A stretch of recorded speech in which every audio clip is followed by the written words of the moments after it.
Hey everybody, it's Dr. Nicole with Healing Hands. Welcome back. Again, we have Pamira Besman with us. Thank you so much for showing up today. Thank you for having me. Oh, you are so welcome. So Pamira is, she's a phenomenal mom. She's worked in the pharmaceutical industry for a number of years. And we were discussing the mandates, the potential mandates here in New Jersey on vaccination, and specifically we were talking about the flu vaccine, but as all of you know, I think we are in danger of losing our philosophical and religious freedoms and religious rights when it comes to vaccines here in New Jersey. We're already seeing it happening in other states.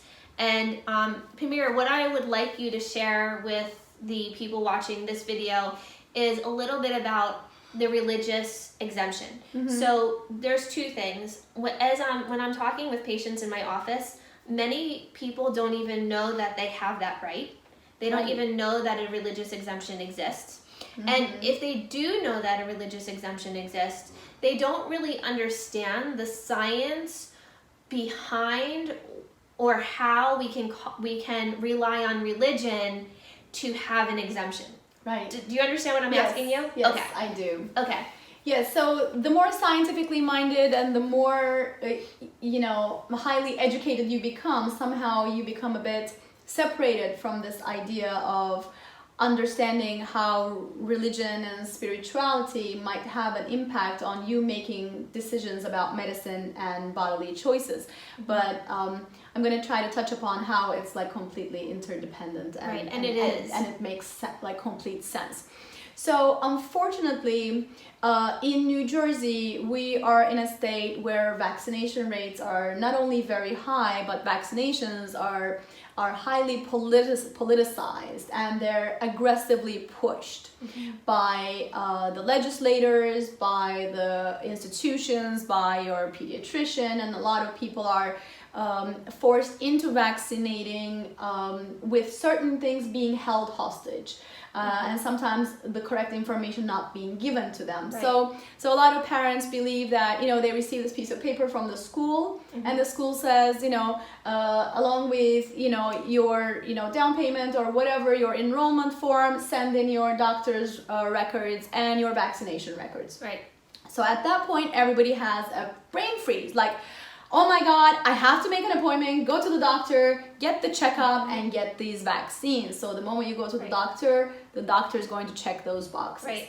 Which works to, now we're both parents, we're both moms, right? As you guys are as well. So this, we're all living in this very fast-paced, task-driven life as well. Mm-hmm. So it's like sometimes we get that letter and we have like days to do it in, and you got a million things to do. Who has the time to research? And I think that's where a lot of moms get kind of caught up or swept into doing things that they don't really want to be doing. Right.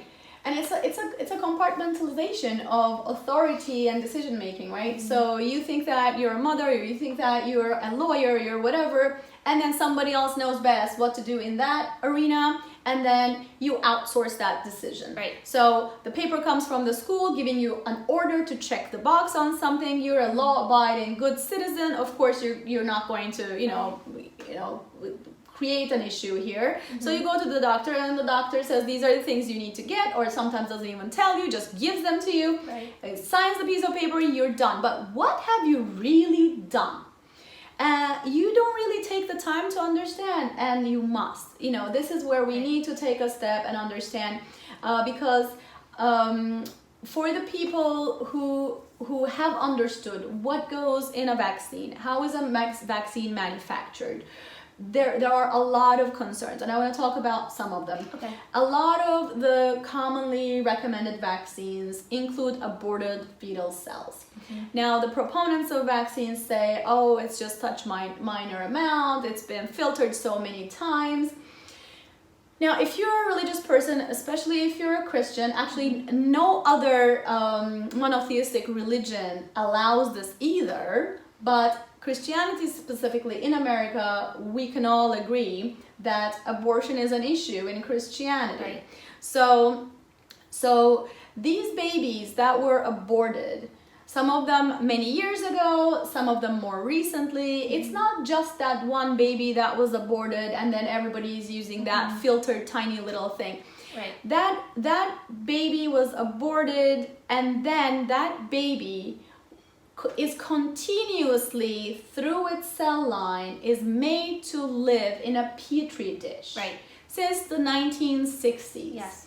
That baby was removed from a mother in a mental institution, and that was not a chosen abortion. That mom probably did not have her mental capacities. That could have been an unwanted pregnancy. We don't know under what conditions any of that transpired. So a lot of ethical issues there. Right. And this baby's cell line was chosen as it's successful in creating viruses on the cell line. Right. Let's explain that a little bit, because I don't think that people really understand the magnitude of what you're explaining here, and that we're not talking about one human cell that is harvesting a virus. We're talking about millions and trillions of human cells that are tissue. That scientists are harvesting these viruses in human tissue that are coming from aborted babies. And it's all experimental, so they're removing a lot of different babies, hundreds and thousands of them, chopping them up into pieces, and trying to see where the virus will take. Trying it on the lung tissue, trying it on the arm tissue, trying it on the liver tissue, trying it on the heart tissue. And the babies must be aborted alive and then chopped up so that they can be harvested. Yes. So it's pretty disgusting when you think about it. And if you're a Christian, you should have issue with this. Now, the fact that they try to filter that out doesn't matter. All these have been found. A scientific institution, Corvelva in Italy, actually just recently did a study, pulled out random samples from some vaccines, some recommended childhood vaccines, and they were able to find the whole genome of this baby. So it's not a filtered tiny little piece. You're introducing another person's genome into your own bloodstream. What does that do to you? And then especially that genome has been constantly perpetuating to an eternal life in a petri dish, constantly making more cells to just create more cells and more cells. Those are all carcinogenic. Those are cancer cells now. At this point, that's not a human, even if you were okay with using humans for science, that's not even human anymore. It has become immortalized. This is highly unethical and also not appropriate if you're a spiritual person. If you believe in, my God made me perfect, my God gave me a perfect baby, and my job here is to protect that baby. Right. My job is not to introduce any other creatures into that baby, let alone a carcinogenic genome from a cell line that has been, immortalized for almost 5 decades, 6 decades now. And then, there are many other issues, other animals as well. Pigs are being used, dogs are being used, eggs are being used. So you name it, many other animals are being used because the virus by itself it's not alive. Right. If the virus is on this floor, it's not alive, it's dead. Virus needs to be on a host to come alive. Yes. So they need to grow it on something. And that something always, whatever they grow it on, comes into your body one way or another. With its own genome. With its own genome. Right. And this is a basic reason for refusing vaccines on the basis of religion.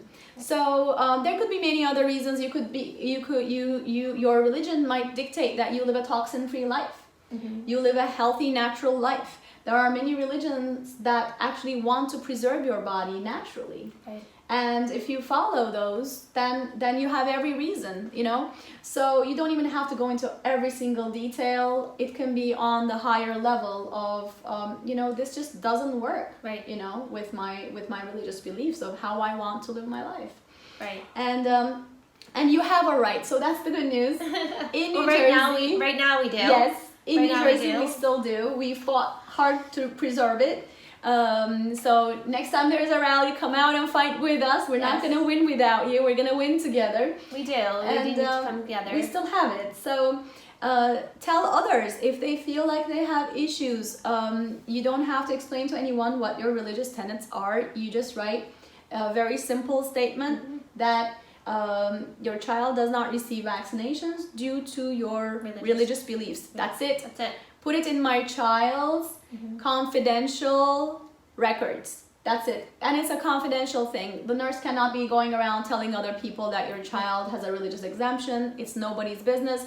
And then you don't have to provide a religious exemption for every single vaccine.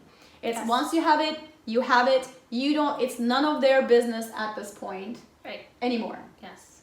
It's between you and your God. Pamira, thank you as always for, clarifying a lot of that, because I think there's a lot of misconceptions about that. And I love how we really explained how the science does really influence our religious decisions as well and choices. Yes. So, Thank you. All right, everybody. As always, if you have any questions, you know where to find me. Healing Hands Manahawkin. Talk soon.